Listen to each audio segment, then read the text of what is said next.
বন্ধুরা, রাধে রাধে। আমি লিপিকা। আমি বর্তমানে আছি ব্যাঙ্গালোরে। তো আমি ডিউটি থেকে এখনই আসলাম।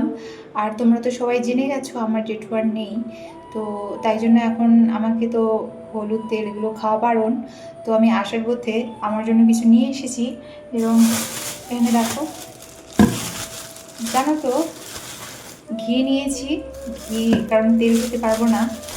আর এখানে লবণ নিয়েছি।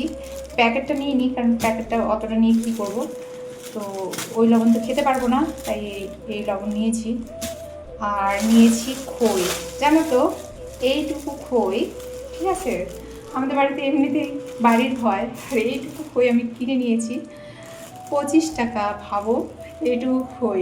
তো আমি সেটাই ভাবতেছি। তো এখন আর কিছু নিয়েছি, যেরকম গাজর নিয়েছি।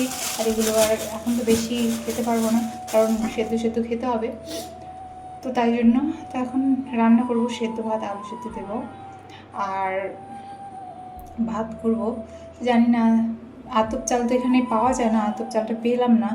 তো এখন কি করব, এখানকার আমি বলতেছি দোকানদারকে, বলছে এখানে হয় না। তবুও আমি বলছি কালকে নিয়ে আসবো। তো আমি দেখিয়েছি ফোনে, জানি না পাবো কি না, কালকে কিনে নিতে হবে। তো এখন আজকে এইভাবে চালাই, ঠিক আছে। ওকে, বাই, গুড নাইট।